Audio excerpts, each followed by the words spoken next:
The moment I saw my son choose his wife's birthday party over his mother's funeral, I knew nothing would ever be the same again.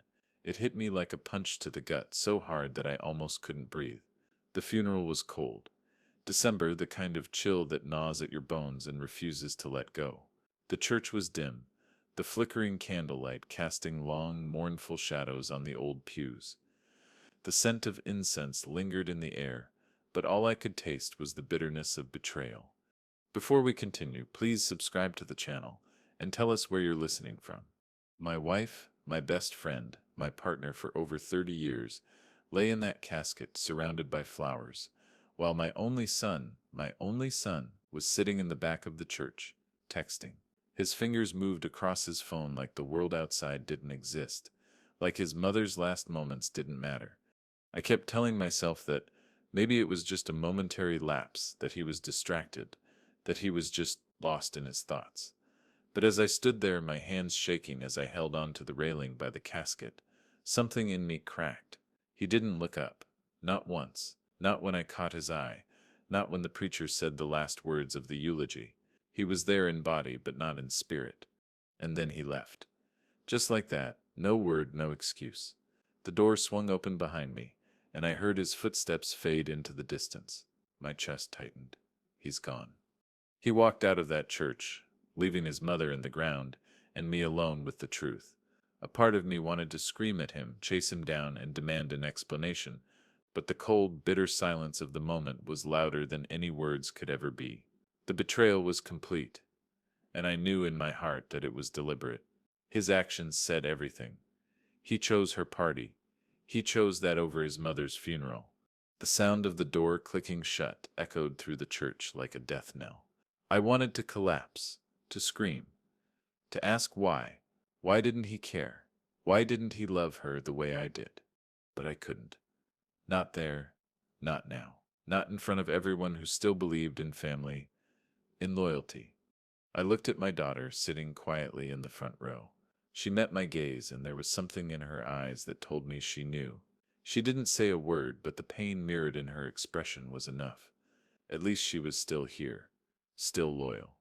That night, after the service, after the relatives had come and gone, I sat alone in my study. The house was still eerily quiet. The warmth of the day had faded, and all that was left was the cold emptiness of my own heart.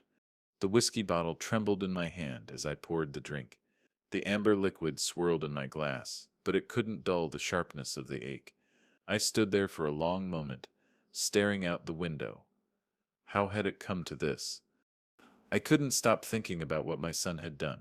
The boy I had raised, the boy I had sacrificed everything for, had just walked away from me, from his own mother. He'd turned his back on the family, on the legacy I'd built. All of it was for nothing. I had nothing left to give him. But I wasn't going to let him take everything from me. Not after this. I'd worked too hard. My entire life, my business, my house, my fortune, it was all meant for him, but not anymore. I reached for the will, the one I'd written years ago, the one that had been his inheritance since he was a child, the one I'd trusted him with, the one that had all of it, everything. My hands were steady as I pulled it from the drawer. The paper was still crisp, the ink still fresh. I stared at it for a moment, seeing everything that was at stake. The house, the estate, the wealth, it was all in his name. But not anymore. He doesn't deserve it. He hadn't earned it. Not with his actions. I grabbed the pen, feeling its weight in my hand. For a brief moment I hesitated. But then the weight of everything, the betrayal, the loss, the sacrifice, crushed me. In that moment the world changed. The will was no longer his. The house, the business, the legacy, all of it was going to my daughter. She understood. She had always understood. She hadn't betrayed me. She hadn't abandoned me. She was the one who deserved this, not him. I placed the pen down, took a deep breath, and stared at the new will in front of me. My hands shook slightly, but this was the only way. It wasn't just revenge, it was justice. He had crossed a line that I couldn't ignore, and now he would pay the price. There was no going back now. My son was gone, and the man who had once been my flesh and blood would never know the man who had made him his heir. I couldn't shake the image of my son walking out. The door had barely closed behind him when it hit me. He chose her over his mother. The betrayal was colder than the winter air outside, colder than anything I had ever felt before. I spent the rest of the afternoon in a daze, surrounded by well-wishers who pretended everything was normal, as if my world hadn't just collapsed. The polite smiles, the murmured condolences, none of it mattered. None of it reached me. I returned home that night to an empty house, a place I had once filled with laughter, with the sounds of my wife and son sharing stories over dinner. Now the silence felt like a living thing pressing in from every corner. I walked through the rooms, running my hand over the polished furniture, the family photos on the wall. All of it seemed like a lie, a fragile veneer over the truth that had shattered before my eyes. The grief from losing my wife was heavy enough, but the realization that my son hadn't even cared enough to show up, it hit me harder than I ever could have imagined. He had been everything to me. I had built my life around him, around the belief that he would continue my work, carry my legacy, and honor the family name. But now he was just a stranger. I sat at my desk in the study, the weight of the will before me, the documents, the plans for the future. Everything I had worked for had been in his name. I had always believed that one day he would take over. But now, in the wake of his abandonment, I saw the truth. He had never earned it.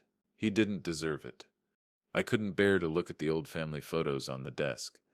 Those images of us as a family, together before all the lies, the distance, the manipulation. He had let his wife pull him away, made him forget what really mattered, and for what?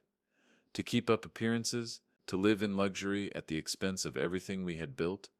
I grabbed the whiskey bottle from the sideboard and poured myself another drink. The amber liquid burned its way down, but it couldn't dull the ache in my chest. I stared at the glass, the reflection of my own face staring back at me. How had I let it come to this? The house felt even more empty now, even with the lights on, even with the fireplace crackling. Everything seemed hollow, like I was living in someone else's life. I looked over at the phone, the missed calls from my son piling up. I'd ignored every single one. He didn't deserve a response. Not now, not after what he had done. I knew what I had to do. The decision was clear, even though it stung. My son had made his choice, and now I was going to make mine. Before I could think about it any longer, I opened the drawer. The original will lay there, untouched. But not for long. This would be the last time I would see it in this form. The last time I would look at it and think of him as the one who would carry everything I had built. My daughter was the only one left who understood. She was the only one who had shown me any loyalty. She was the only one who hadn't turned her back on me when I needed her most. I reached for the pen. The next morning, my lawyer would be here. He would make sure everything was legal, everything was ironclad. The inheritance, the estate, the business, it would all go to her. And when my son found out, when he realized that the life he had taken for granted was no longer his, that was the moment I would finally feel like I had done the right thing. I stood up, feeling the cold seeping through the walls. My heart ached, but there was a quiet sense of relief, too. I was taking control again. I was taking back what was mine. My legacy would not die with him. It would live on with her. The weight of the decision was crushing, but it was the only way. The lawyer arrived at my house that afternoon, his face as stern as I'd expected. He had been a family friend for years, someone I trusted implicitly. But this time, there was no warmth, no pleasantries. The coldness of the situation hung thick in the air. I had made my decision, and now I needed him to make it official. We sat in the study, the weight of the will still lying between us. I could feel the tension in the room, like everything I had built over the years was hanging on this one final moment. I'd never thought it would come to this. Never thought I'd be sitting here about to disinherit my own son. But here I was, doing what needed to be done. So Carter, my lawyer, began, shifting through the papers in front of him. You are certain about this? There's just no going back. I didn't answer immediately. My eyes stayed locked on the will, the document that had been the foundation of everything I'd worked for, the inheritance that had once been my son's, the legacy I'd built to pass down to him, now slipping away. I gripped the armrests of the chair as if they could anchor me to something solid. I am certain, I said, my voice steady despite the ache in my chest. It has to be done. He nodded, a brief flicker of understanding in his eyes. You stir sure your daughter is aware that she seps prepared for what this will mean. I couldn't help but glance at the empty chair across from me. My daughter was always there, always by my side. She was the only one who truly understood the weight of my choices, the only one who hadn't turned away. She had seen what my son had done, how he had treated me, how he had treated his mother. She had never once asked for anything, never demanded more than what she deserved. Yes, she knows, I replied. She sips the one who deserves this, not him. She sips the one who has stayed loyal, who hasn't set betrayed me. The lawyer sighed, leaning back in his chair. Carter, I've known you a long time. I've never seen you like this. Are you sure this is the only way? I stared at the papers in front of me. My son's name on the old will seemed like a distant memory, but it was still there, like a scar I couldn't erase. The thought of him getting everything I had worked for felt like a betrayal of its own. He had discarded me for her. The woman who had manipulated him, who had turned him into something unrecognizable. He didn't deserve any of it. He didn't deserve my legacy. Isbeth thought about it long enough. I said, my voice cold, he doesn't set deserve it. Not after what he did. He chose her over his mother Sep's funeral, over his family. I can let that go. I won Set. The lawyer didn't argue. He didn't question me further. Instead, he picked up the pen from the desk and handed it to me, a silent offer of finality. I looked down at the pen in my hand, the weight of it heavier than any of the decisions I'd made in my life. But this was the last one. This would change everything. This was the moment where I sealed my son's fate. The moment I took back what he had no right to, the legacy, the estate, the house. It was all going to her. She was the only one who deserved it. I signed my name, the ink flowing onto the paper like the end of a chapter I couldn't undo. The weight lifted from my shoulders as soon as I made the mark, but the emptiness remained. Done, the lawyer said quietly, looking over the document. This is it, Carter. There's no turning back now. I sat back in the chair, the air suddenly too thin, too tight around me. It was done. My son would never see a dime of what I had built. His name would never carry on the legacy I had worked for. That would belong to my daughter now.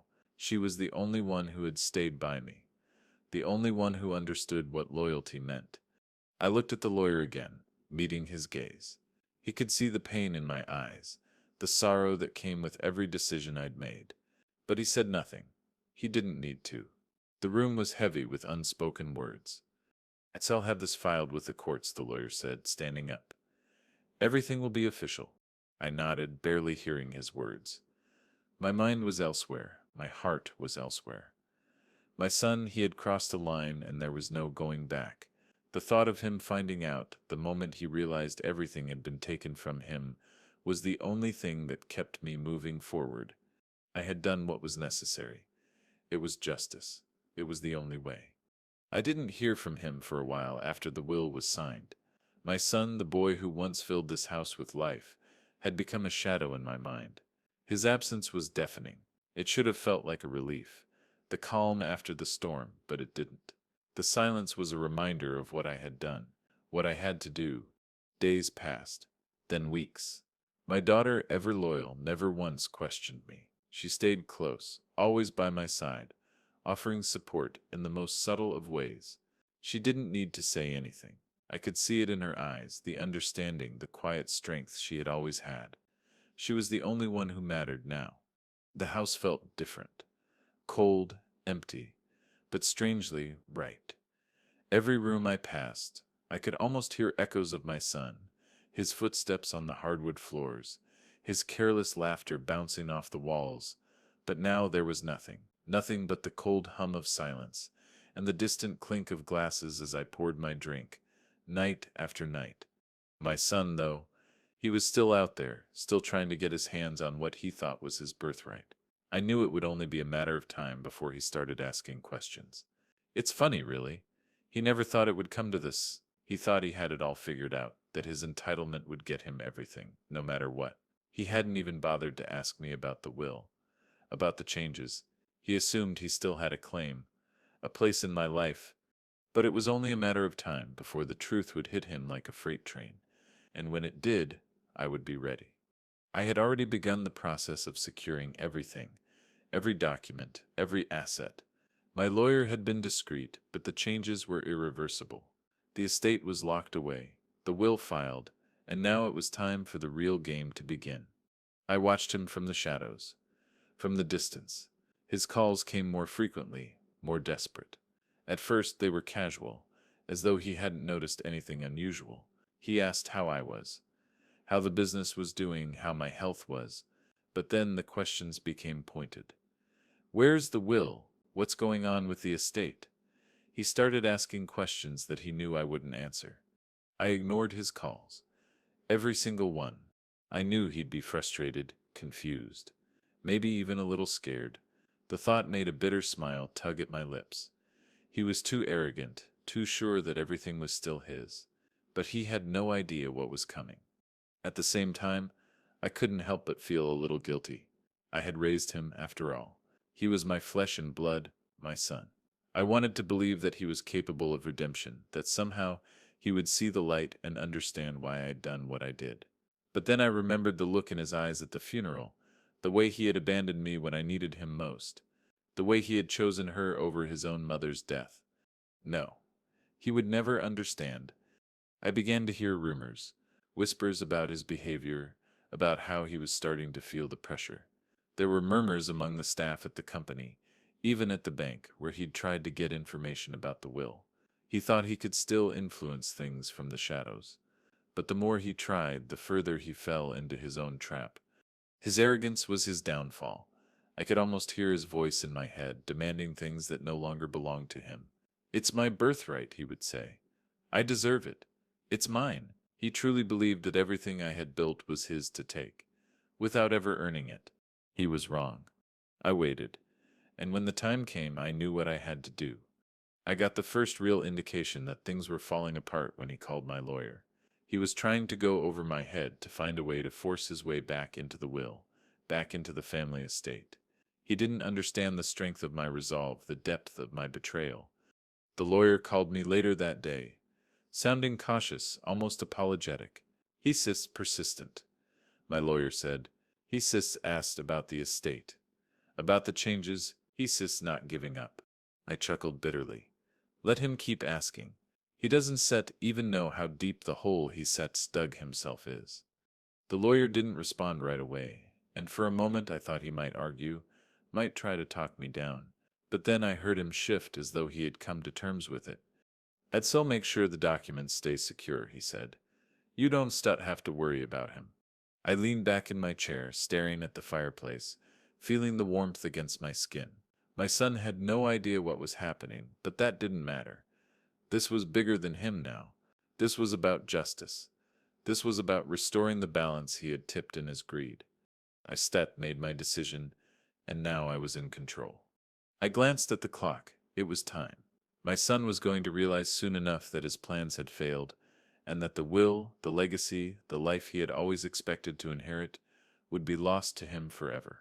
The house was silent once again, but this time the silence felt different.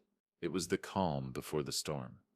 I could already see the look on his face when he found out, the anger, the disbelief, and when he did, when the truth finally sank in, I knew there would be no turning back.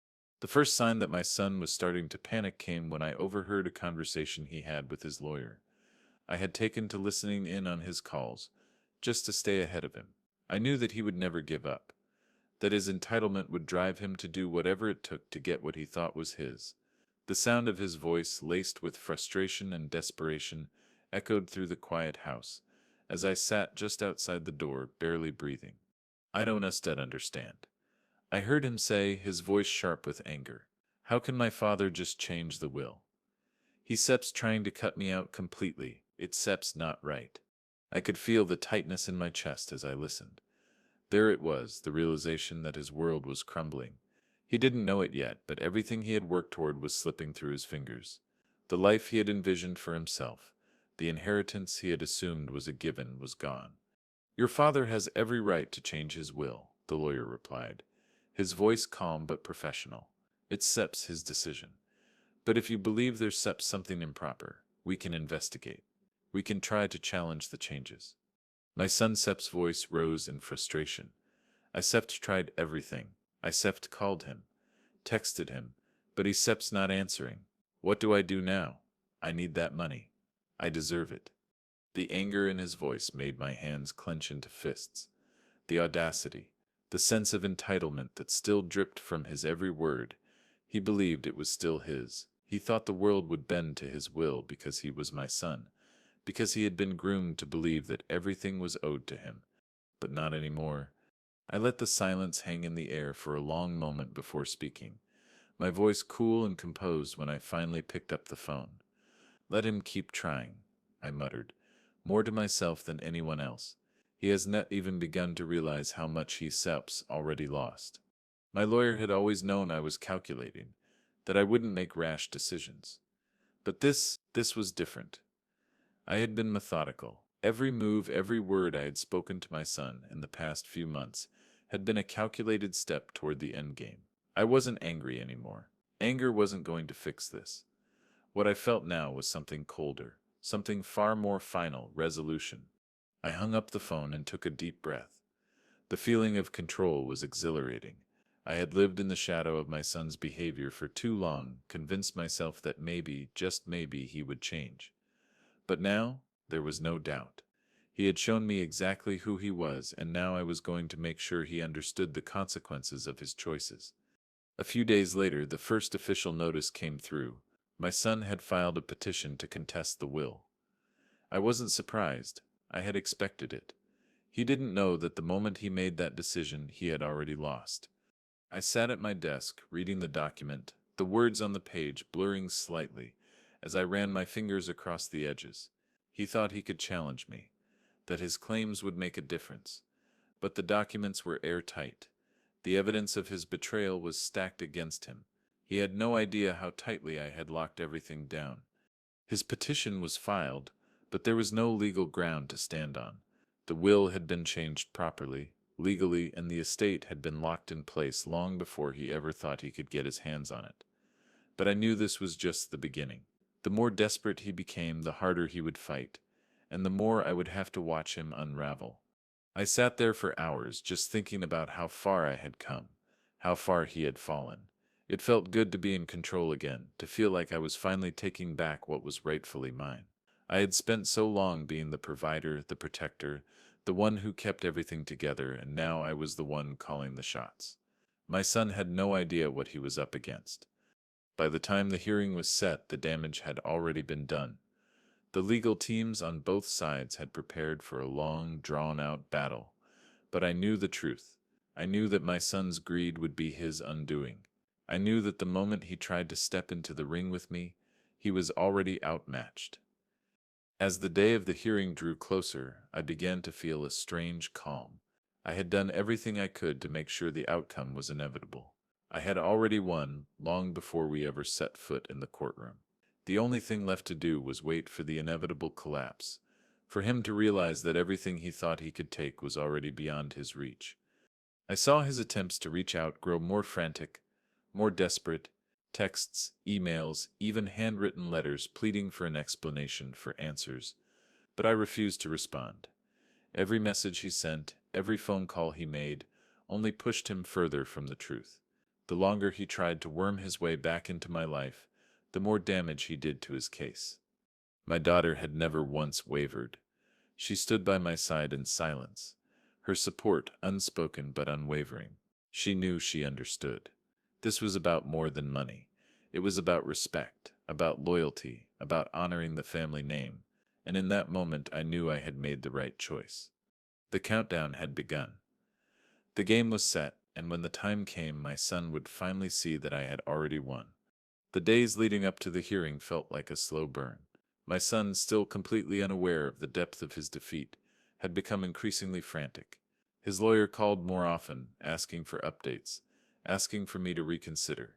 He thought I was just waiting for him to push harder, for him to make an even bolder move. But I wasn't waiting for anything. I was already ahead. His calls came more frequently. The first few I ignored, The second batch grew more insistent, with him threatening to take legal action if I didn't meet him or provide any clarity on the changes. I listened to each voicemail, each message, with a sense of quiet satisfaction. The panic in his voice was palpable. He had no idea what was coming, but his desperation didn't stop there. He started reaching out through email, desperate for answers. Please, Dad, let's talk about this. You can't just shut me out. It was almost comical. He still didn't realize that nothing he could say would change the outcome. I let each email sit unanswered, letting his panic grow with each passing day. The more he tried to reach me, the more he tied the knot around his own neck. He fit begun circling back to his usual tactics: guilt trips, manipulation, the feigned tears in his voice. "ISEP always been there for you, Dad. ISEP supported you, and this is how you repay me." I could almost hear the self-pity dripping through the words, the entitlement laced in his every sentence. He thought he was entitled to everything I had because of the years he had spent by my side, because of all the favors I had granted him. But he never understood the work that went into it. He never understood what it meant to sacrifice. There were no apologies for the betrayal, no remorse for the way he had treated me. He never once considered how I felt, how deeply his actions had hurt me. All he cared about was the money, the inheritance, the life I had built for him. I let him dig himself deeper. My daughter, though, remained a rock. She understood the strategy, even if she didn't fully grasp the weight of what was about to unfold.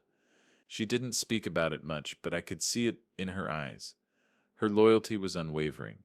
It was only because of her that I hadn't lost myself in this. She had been there for me, supporting me quietly, reassuring me that I was doing the right thing. But I could feel the tension building like the tightening of a rope before the snap. The countdown to the hearing had begun, and my son had no idea how far down the rabbit hole he had fallen. Then came the moment I had been waiting for. The email. His lawyer had finally filed for a formal court date, officially challenging the changes to the will. This was it. The moment the battle would begin, the stakes were higher than ever, and there was no turning back now. I opened the email, the weight of the words heavy in my chest. He was coming for me, for everything I had left. I couldn't help but feel a little relief mixed with the familiar pang of dread. This was the moment where all of it would come to light. The truth would be exposed. My son would finally realize that there was no negotiating with me, that everything he had believed in, everything he thought was his, was now out of his reach. I couldn't help but feel a surge of power. He had no idea what was coming. My lawyer had already been preparing for this moment, anticipating his every move. The evidence we had on our side was airtight. The legal documents, the conversations we had recorded, everything was ready. My son, for all his bluster, was up against a brick wall. And now he was about to find out just how deeply he had underestimated me. The hearing was set for 2 weeks from now. I could feel the pressure mounting with each passing day. My son, desperate for answers, kept pushing for a meeting, but I refused to give him the satisfaction. The more he tried, the more he revealed his desperation. He started sending letters, handwritten, personal, pleading. His words became more frantic as he tried to appeal to any last ounce of decency I might have left. "Dad, this isn't Sechu. You Sep always been there for me. Please, let Setchus work this out." It was too late for that. I placed one of his letters on my desk, staring at the ink on the paper. The words blurred as the weight of what was happening began to settle over me. This wasn't just about money. It was about respect. It was about a son who had failed to see the value of loyalty, of family, of the sacrifices that had been made to give him the life he had. And now he had to pay the price. I was a man of principles, and once those principles had been crossed, there was no turning back. His actions had set this chain of events in motion, and now the tide was coming in fast, and there was no escape for him. The weight was almost unbearable, but there was a strange sense of calm in the storm. I knew what was coming. I had planned for this, and soon the truth would be exposed for the world to see. My son would finally understand the consequences of his actions. The countdown to the hearing had begun. The courtroom was packed, the air thick with tension. I could feel it in the pit of my stomach. the anticipation hanging like a heavy cloud. My son sat across from me, his eyes cold, his jaw clenched. He wasn't the boy I had raised anymore. The arrogance, the entitlement, it was all on full display. He thought he could win this. He thought he could somehow turn the tide in his favor. But he was wrong. I didn't need to say a word. I could feel the weight of the evidence pressing down on him like a vice around his neck. I had prepared for this moment for months, had studied every angle, every possible move he might make. The truth was, he had already lost the moment he stepped into this room. His pride, his sense of superiority, those were his weaknesses, and I knew how to exploit them. The judge called the court to order, and the murmur of voices faded. The room fell silent as the proceedings began, but I could sense the tension in every corner. Lawyers shifted their papers. The judge adjusted his glasses, and my son, sitting there with his lawyer, was preparing to make his case. But his lawyer's confidence had started to wane. I could see it in the way he kept glancing at the file in front of him, shuffling papers as if trying to find something to grasp onto. It was almost laughable. "Your Honor," my son's lawyer began, his voice steady but not without a hint of desperation. "We are here today to contest the changes made to the late Carter's will. We believe that the actions taken were a result of undue influence, and that the changes were made under duress. My client has always been promised the inheritance by his father, and we seek to have the original will honored." I could feel my blood boil at the audacity of it all. Undue influence, duress. My son had the nerve to claim he was pressured into this situation. The irony wasn't lost on me. He was the one who had abandoned me when I needed him the most. He was the one who had manipulated me and ignored every lesson I had taught him. And now he was trying to paint me as the villain. I glanced at my lawyer, who gave me a subtle nod. He was ready. The pieces were all in place. My daughter sat beside me, her presence a quiet strength, an unspoken symbol of loyalty. She didn't need to say a word. We both knew this was the moment everything would come to light. "I would like to call my first witness," my lawyer said, his voice cutting through the silence. He stood, the room immediately focusing on him as he approached the stand. The witness was a former employee of my son's company, someone who had worked closely with him over the years.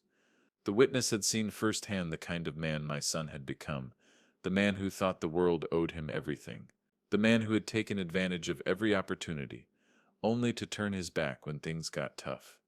"My name is Thomas Bailey," the witness said as he took the stand, his voice clear but nervous. "I worked for Mr. Carter for over 10 years. During that time, I saw firsthand the way his son treated him. He was always demanding, always entitled. It was clear to everyone that he expected things to be handed to him. He wasn't interested in the hard work. It was about power, money, control. I saw my son's face tighten as he sat in the witness box, trying to hide his anger. But there was nothing he could do. The truth was being laid bare. Every word that came out of Thomas's mouth was another nail in the coffin of his case. The lawyer continued, asking the witness about his observations, about the way my son had treated me over the years. He painted a picture of a man who had no respect, who took everything for granted, and who believed that the world was his for the taking. The more Thomas spoke, the more my son squirmed in his seat. He couldn't hide his discomfort, couldn't stop the sweat that started to bead on his forehead. The case was slipping away from him, and he knew it. Then it was my turn. My lawyer stood and nodded at me, and I rose from my seat, walking slowly toward the witness stand. As I stood there facing the court, I could feel my son's eyes on me. But this wasn't about him anymore. This was about me. This was about making sure the truth was told. "I have no illusions about what this is," I began, my voice steady but filled with emotion. "My son chose to walk away from me when I needed him most. He chose his wife's birthday party over his mother's funeral. He chose greed over family, and in that moment he proved to me that he wasn't the man I thought he was." I let the words sink in, watching as the room absorbed my statement. My son shifted uncomfortably in his seat. His jaw clenched, but he didn't speak. "I did what I had to do," I continued, my voice calm but firm. "I gave him everything, everything I had worked for, but in the end he didn't deserve it. I had to change the will. I had to protect my legacy from someone who thought it was his by right. Someone who would stop at nothing to take what wasn't his. The room was silent. My son's lawyer didn't even try to argue. The case was falling apart, and everyone knew it. I finished my testimony, feeling a weight lift off my shoulders. The truth had been spoken. The evidence had been presented. There was nothing more to say. The judge called for a recess, and my son's lawyer stood up, looking defeated. My son, too, remained quiet, his gaze now avoiding mine. He knew it was over. As I walked back to my seat, I glanced at my daughter. Her face was calm, but I could see the pride in her eyes. She didn't need words, she understood. We had won. The aftermath of the hearing was suffocating. The courtroom was a distant memory now, but the tension had followed me back into my life like a persistent shadow. I had won, yes, but winning didn't bring the satisfaction I thought it would. It didn't heal the wounds, nor did it erase the feeling of betrayal that had been festering for so long. My son once again had been stripped of everything. His inheritance, his claim to the family name, it was all gone. And for the first time in a long time, I saw him for what he really was. The arrogance that had once seemed so unshakable had crumbled, replaced by something darker, desperation. And I couldn't help but feel that familiar ache, that quiet guilt for what I had done. I didn't hear from him right after the hearing, but that didn't last long. The calls started coming in, one after the other. At first they were polite, his voice shaky as though he hadn't quite processed what had happened. But as the days wore on, the tone changed. The anger started to seep through, and I could hear the bitterness in his voice each time he spoke. "You think this is over?" he had said one night, his words laced with venom. "You think you've won? This isn't over, old man. I said'll make you regret this." But I didn't respond. I didn't need to. The truth had already been laid out, and he had no more cards to play. His threats were empty. All he had left was the wreckage of his own making. But still, I couldn't deny the weight of it all. The victory felt hollow. Yes, I had reclaimed what was mine, but at what cost?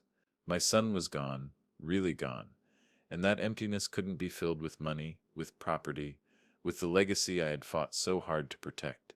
I walked through the house, my footsteps echoing off the cold floors.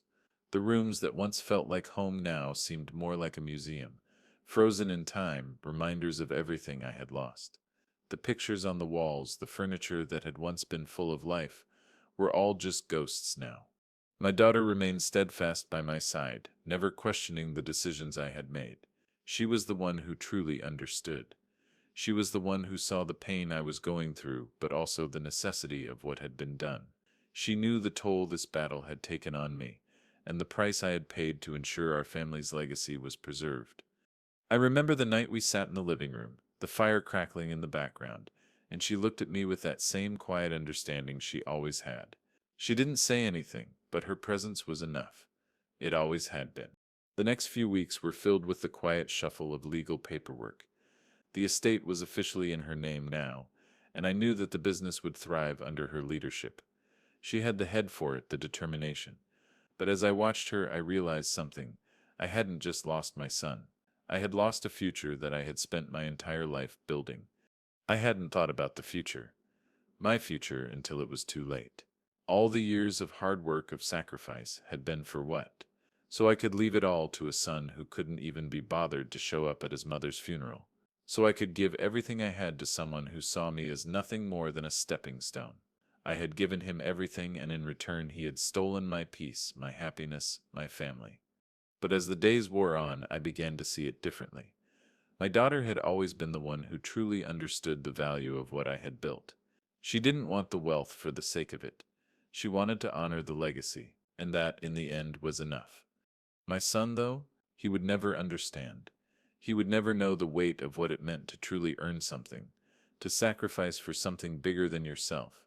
The legacy he had tried to claim was gone now, and he had nothing left. He had lost it all. There were no more phone calls from him, no more letters, no more angry demands. The silence that had once felt like a wound now felt like peace. It was as if the storm had finally passed, leaving only the calm in its wake. I spent my evenings in the study reading over the documents, finalizing everything. The estate was secure, the legal battles had been won, and my daughter was now in control of everything I had worked for. It was a bittersweet victory, but it was the only victory that mattered. The house felt emptier without my son in it, but it also felt lighter. For the first time in years, I felt like I could breathe again. As I sat there staring out at the estate that was now my daughter's, I realized the truth. The battle had been necessary, but it had come at a cost. I had won, but I had lost so much in the process. The price of justice, the price of revenge had been steep. But I couldn't change it. I wouldn't sitch. At the end of it all, I had done what was right, what was just. And as I thought about everything that had happened, the betrayal, the fallout, the consequences, I couldn't help but think of the words my wife would have said if she were still here. She would have reminded me that family wasn't just about blood, it was about loyalty, about respect, and loyalty in the end is something that cannot be taken for granted. As I closed the final file, I looked at the house one last time. It was still ours, still part of our legacy. But everything had changed. I had reclaimed my peace, even if it meant losing my son forever. I sat in the study, the weight of the past few months pressing down on me like a suffocating blanket. The legal battles were over, the estate settled, and yet I couldn't shake the feeling that something was missing. Justice had been served, but at what cost? My son, the one I had loved and sacrificed for, was gone, lost to his own greed, to his own entitlement. He had no idea how much I had tried to protect him, how much I had hoped he would come to understand the value of what he was being handed. But now all I had was the quiet emptiness of victory. The silence was deafening, and for the first time in a long while, I felt the weight of the legacy I had fought so hard to preserve. The house, the estate, the business, they were all in my daughter's hands now. And while she was a capable woman, someone who truly understood the responsibility she was inheriting, I couldn't help but feel the loss of the future I had once envisioned, the future that included my son. Justice had been served, but revenge had left me with scars that I wasn't sure would ever heal. It was never about money. It wasn't about the inheritance or the estate. It was about respect, loyalty. The simple fact that my son, the one I had trusted more than anyone, had chosen to walk away from me when I needed him the most. He had shattered that bond, and in doing so he had destroyed the future we could have had. The worst part was that I didn't feel victorious.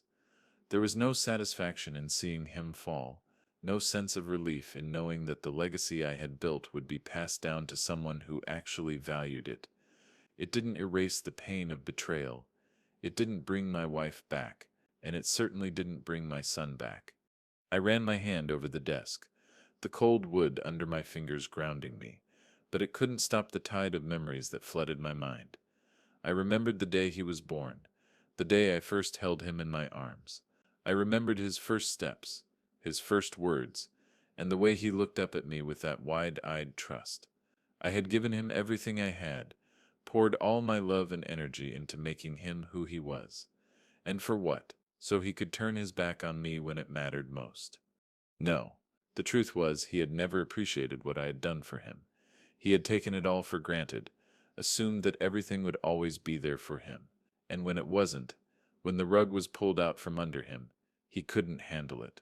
The truth was, he had never been the man I thought he was. He had shown his true colors, and they were ugly. The legal documents were finalized, the last of the will changes filed, and my daughter now stood as the rightful heir to everything I had worked for. She understood the weight of it all, the responsibility that came with it, but even she could sense the unease in me. She had been the quiet supporter throughout this entire ordeal, never once questioning my decisions, never once doubting me. I had done what I had to do, but it had come at a cost, one that I wasn't sure I could ever reconcile. My daughter had always known the importance of family, of loyalty, and she had never wavered in her commitment to me. She was the one who had stayed by my side when no one else had. She had understood from the very beginning that family was everything. She was the only one who had truly earned this inheritance, and for that I was grateful. But even with that gratitude, there was still a lingering emptiness. I had never wanted this for my family. I had never wanted to be in a position where I had to choose between love and justice, but my son had given me no choice. He had made it clear that his loyalty lay with himself and with his wife. He had shown me time and time again that he couldn't be trusted, that his greed would always outweigh his love for me. I glanced at the framed photo of my wife on the wall, her smile frozen in time. She would have never wanted it to come to this. She would have never wanted our family to fall apart like this. I could almost hear her voice in my head telling me to let go, to forgive, to move on. But I couldn't. Not after everything that had happened. I had done what I had to do. I had ensured that my legacy would survive, that it would be passed down to someone who truly understood its worth. But it didn't feel like enough. It didn't feel like the justice I had hoped for. The price had been too high, and the victory felt hollow. As the days went by, I found myself retreating further into my thoughts. The estate, the wealth, the legacy, it all felt meaningless now. My son was gone from my life, and there was no going back. He had made his choices, and now I was left to pick up the pieces. I would never have the family I once dreamed of. The betrayal had shattered that vision beyond repair. But I had regained control. I had taken back what was mine, and in doing so I had preserved the future of my family. My daughter would carry on the legacy. She would honor what I had built, and she would do it with the integrity that my son could never understand. As I sat in the study, the house silent around me, I couldn't help but think about the words my wife had always told me. Family is everything. But in the end, family wasn't just about blood. It was about loyalty, about respect. And in the end, that was what had driven my decisions.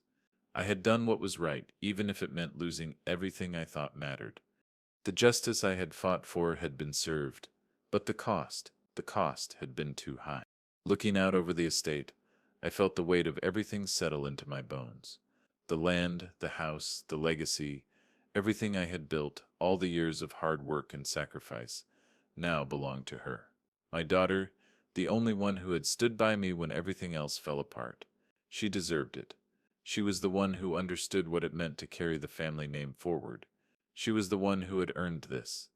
And yet, as I stood there staring at the view from the study, I couldn't help but feel a sense of emptiness. It wasn't the kind of emptiness I had felt when I first learned of my son's betrayal, but it was still there, a quiet, unshakable presence, like a shadow that had followed me through the entire ordeal. I thought back to the day he walked out of that church, choosing a party over his mother's funeral. It was as if that single act had cut through everything we had built together, everything I had believed in. It wasn't just about the inheritance. It wasn't about the house or the wealth. It was about family, about trust, about loyalty. And in that moment, he had thrown it all away. My mind wandered back to the past, to the days when everything had felt right. I remember the joy in my wife's eyes when she held him as a child, the way he would run to me after a long day, his small arms reaching up, wanting to be held. The days when we were a family before the cracks began to show, before the distance between us grew too wide to fix. We were a family once. But then things changed. The small betrayals, the missed moments, the gradual erosion of what we had, it all added up. And I had been blind to it for so long. I thought he would turn out like me, strong, loyal, respectful. But instead he had become something else. Someone I couldn't recognize. Someone who believed the world owed him everything. I let out a long breath, my eyes still fixed on the horizon. The trees swayed gently in the breeze, the wind carrying with it a sense of calm that I couldn't quite reach. Maybe this was the price of justice. Maybe this was the cost of revenge. I had restored balance, yes, but at what cost? The estate was secure, the legacy would continue, but the family was fractured, and I didn't know if it could ever be whole again. My son was gone, really gone. And no matter how many victories I won, no matter how much wealth I secured, there was no filling that void. The betrayal had been too great. The damage had been too deep. The silence in the house was suffocating now. It had been a long time since I'd felt the presence of anyone other than my daughter. She came by often, offering support, but she had her own life to live. She had her own future to build, one that didn't need the weight of my past hanging over it. I saw the sadness in her eyes when she looked at me, the quiet understanding of what had been lost.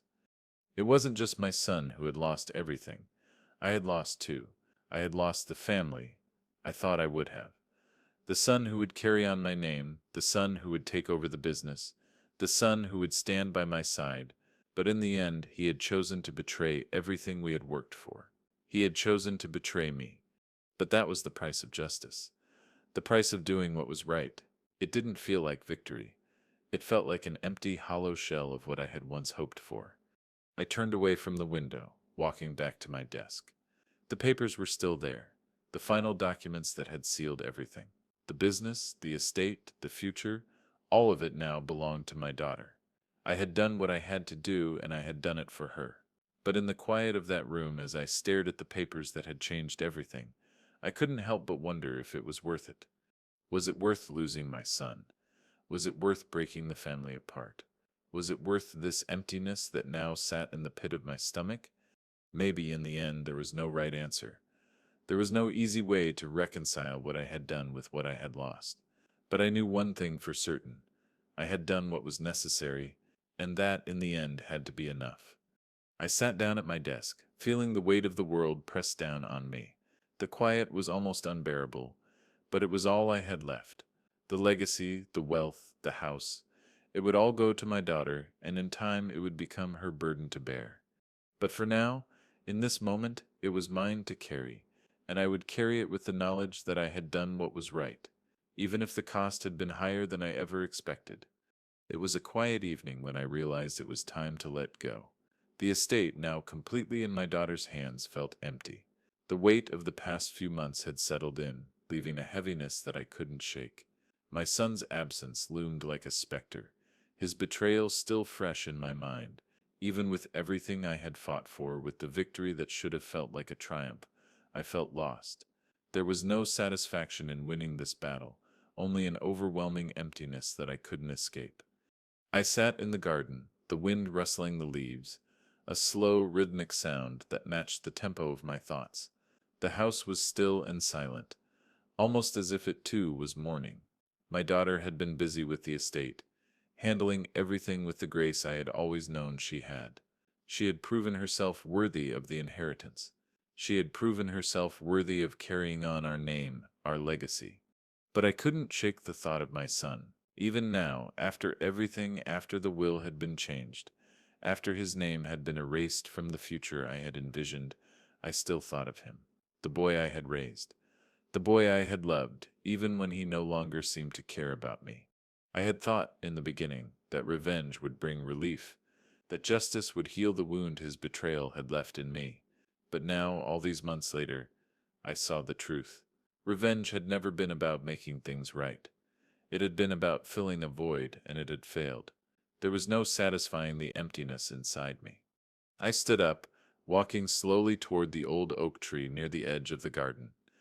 My wife had loved this tree. It was one of the few things that had remained constant in this place. Our home, the family we had built, the memories we had shared. But now, as I stood beneath its branches, I realized that everything had changed. The tree, like the house, was a symbol of something lost. I took a deep breath, letting the cool air fill my lungs. The stillness was both comforting and suffocating. I had fought for everything I thought mattered, only to discover that what I had lost could never be replaced. My son had chosen to leave me behind, and no amount of wealth, no amount of control could ever fix that. I thought of my wife, who had passed so many years ago.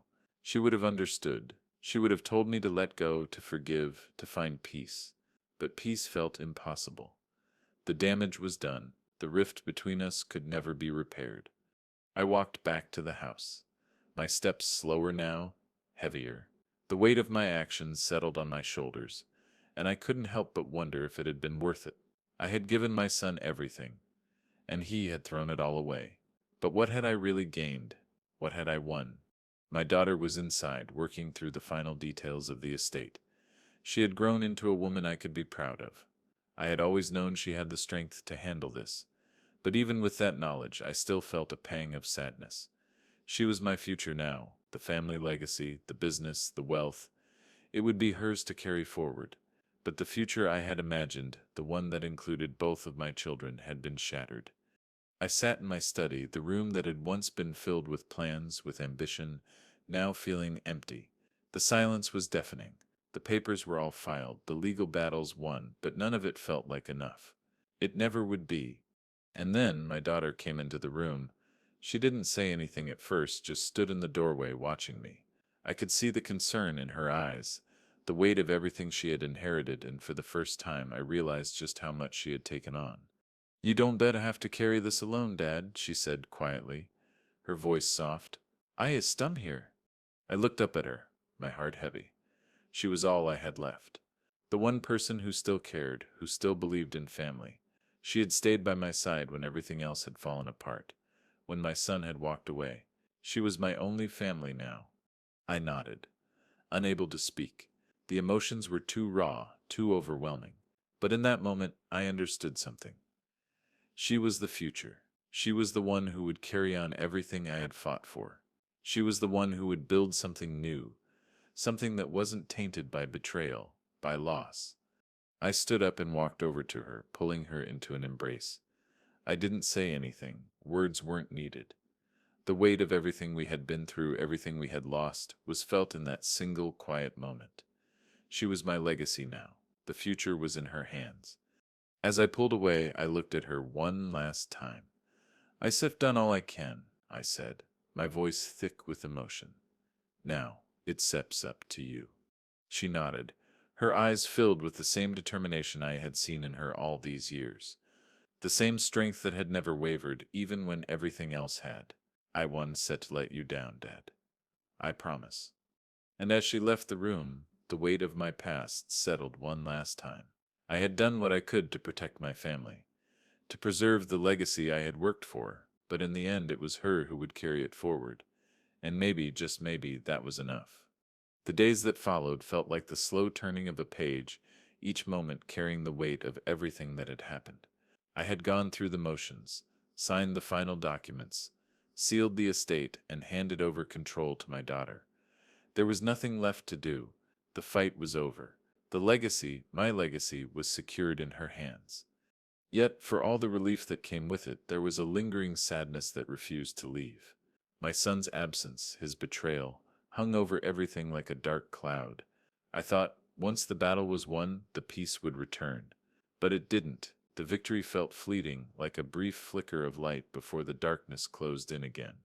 I spent more time in the garden, sitting by the oak tree my wife had loved. The wind rustled the leaves, and the sun was always lower, casting long shadows over the earth. It was peaceful, yes, but also a reminder that everything was different now. Everything had changed. My daughter came by every few days, overseeing the final touches on the estate, making sure everything was in order.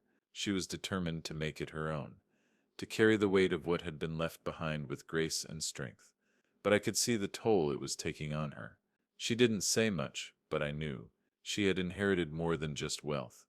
She had inherited the pain, the scars, and the responsibility of a legacy that had been marred by betrayal. One evening, after a particularly long day of finalizing paperwork, she sat down across from me in the study. There was a silence between us, but it wasn't uncomfortable. It was the kind of silence that comes from understanding, the kind that doesn't need words to explain the things that had been left unsaid. "I think he sits gone, Dad," she said quietly, her voice steady but tinged with something else, something I couldn't set quite place. "I don't think he sits coming back." Her words hit me harder than I expected. It had been months since my son had left, since the day he walked out of the church, and yet I had still held on to the hope that there would be some reconciliation, some moment when he would understand, when he would come back and apologize, when he would see the damage he had done and try to make it right. But I knew, deep down, that was a fantasy. He wasn't coming back, not in any real way. "I know," I replied, my voice thick with emotion. "I sep known for a while." She sat there, not looking at me, her hands folded in her lap. The silence stretched out again. But this time it felt different. It wasn't just the weight of what had been lost. It was the realization that nothing could be fixed. The damage was done, and there was no going back. "Do you ever think about what you would have done differently?" she asked, her gaze finally meeting mine. I didn't answer right away. How could I? What was there to say? The decisions had been made, and while I had done what I thought was right, it didn't erase the pain. It didn't change the fact that I had lost my son. I think, I think I did what I had to do, I said finally, the words feeling hollow even as I spoke them. But if I sep am being honest, I don't know if I would sep done anything differently. The way things were, it was inevitable. She nodded, as if she understood. She didn't press me further. We both knew that the weight of the decision, the gravity of what had happened, couldn't be undone. There was no changing the past. The choices had been made, and the consequences had to be lived with. The estate, the business, everything I had worked for, it was all hers now.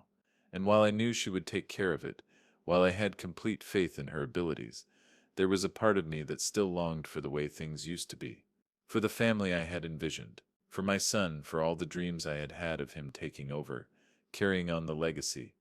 But that wasn't the reality now, and I had to accept that. "Do you ever miss him?" she asked, her voice barely above a whisper. I sat back in my chair, the weight of her question pressing down on me. It was the first time someone had asked me that directly, the first time I'd been forced to confront the rawness of my emotions. I wanted to say no. I wanted to say that I had moved on, that I had found peace with what had happened. But that wouldn't have been the truth. Yes, I missed him. I missed the boy I had raised, the son I thought I knew. I missed the hope that one day he would return, that we could rebuild what we had lost. But that hope had died, just as he had.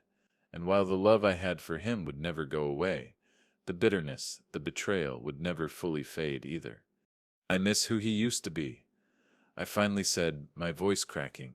"I miss the idea of who I thought he was. But the truth is, he Sep's gone. And I don't think he Sep's coming back. Not the way we were." My daughter sat there quietly, the silence between us heavy but comfortable. She didn't need to say anything else. We both understood. The next morning, I walked through the house one last time, making sure everything was in place. It wasn't that I was trying to hold on to something I could never have again. It was just that I needed closure.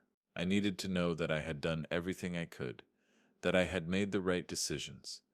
As I stood in front of the old family portrait, I saw it for what it was, a memory, a moment frozen in time that would never return. The family I had lost, the son who had walked away, the love that had been destroyed, it was all a part of the past now, and no matter how hard I tried, I couldn't change it. But what I could change was my future. My daughter was my future, and I would make sure that whatever came next, whatever legacy I left behind, it would be something worth building, something worth fighting for. As I looked at the portrait one last time, I whispered softly to myself, "I did what I could, and now it seps over." And with that, I closed the door behind me and walked out of the past.